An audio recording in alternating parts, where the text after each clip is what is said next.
आप देख रहे हैं आपका अपना टीवी चैनल आरजे रमझाझर। जज्बात के रंग, भरोसा के संग।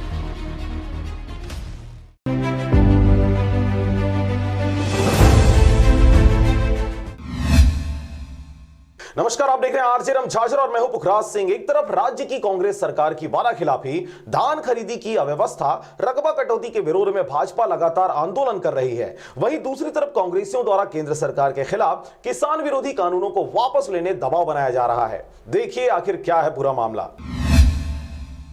थाली बजाओ सरकार जगाओ। केंद्र की मोदी सरकार द्वारा छत्तीसगढ़ के किसानों के लिए संपूर्ण बारदाना नहीं देने को लेकर हुए युवा कांग्रेस आक्रोशित। छत्तीसगढ़ प्रदेश युवा कांग्रेस अध्यक्ष आदरणीय पूर्णचंद कोको पाणी निर्देशानुसार मुंगेली जिला युवा कांग्रेस के अध्यक्ष राजेश छेड़ैया के नेतृत्व में किसान विरोधी नरेंद्र मोदी भाजपा सरकार के द्वारा किसान आंदोलन के समर्थन एवं छत्तीसगढ़ में ज्यादा से ज्यादा धान खरीदी और बारदाना उपलब्ध कराए जाने की मांग को लेकर केंद्र की भाजपा मोदी सरकार के खिलाफ जिला युवा कांग्रेस के द्वारा बीते दिनों विरोध प्रदर्शन किया गया। केंद्र सरकार व छत्तीसगढ़ की भाजपा के सांसद व नेतागण कृषि काला कानून को लेकर किसान सहित आम जनता को भी गुमराह कर रही है। आज पिछले 2 महीनों से पूरे देश में किसान काला कानून बिल को लेकर केंद्र की मोदी सरकार के खिलाफ सड़क पर उतरकर हल्ला बोल आंदोलन कर रहे हैं। वहीं जिला अध्यक्ष युवा कांग्रेस राजेश छेड़ैया ने कहा कि केंद्र सरकार छत्तीसगढ़ को बारदाना तक नहीं दे पा रही है और एक तरफ भाजपा और उनके कार्यकर्ताओं द्वारा किसानों को गुमराह कर घड़ियाली आंसू बहा रही है। वहीं छत्तीसगढ़ की कांग्रेस सरकार द्वारा किसानों के साथ वादा खिलाफी, धान खरीदी की अव्यवस्था,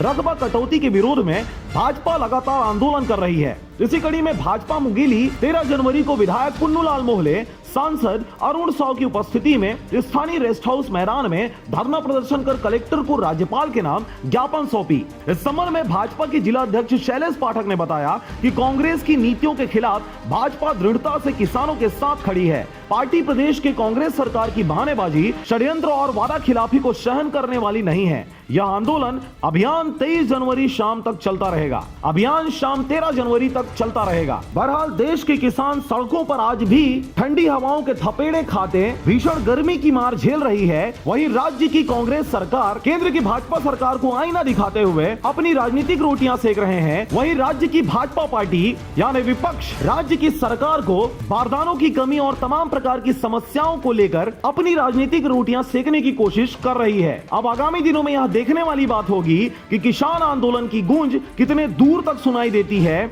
और किस प्रकार से सत्तारूढ़ पार्टी यानी केंद्र सरकार को अंगारों भरी राजनीति से गुजरने पर बाध्य कर देती है। और यह भी सोचने वाली बात है कि अभी वर्तमान में किसकी तकलीफें सर्वाधिक हैं, किसानों की, पटवारियों की, सचिवों की या फिर रोजगार सहायकों की। इस दौरान सभी अपने अपने मांगों को लेकर सड़कों पर बैठे हुए हैं। अब इन सब में राजनीतिक पार्टियां सबकी बातों को सामने रखते हुए ज्ञापन सुपुर्द कर अपना पल्ला झाड़ते नजर आ रहे हैं। अब इन सब में यह देखने वाली बात होगी कि क्या किसानों की मांगों को पहले पूरी की जाती है या फिर इसी प्रकार से राजनीतिक पार्टियों द्वारा एक दूसरे की देखा देखी ज्ञापन का खेल खेलते रहेंगे। मुंगेली से अजीत जायसवाल के साथ मनोज जांगड़े की रिपोर्ट, आरजे रमझाझर।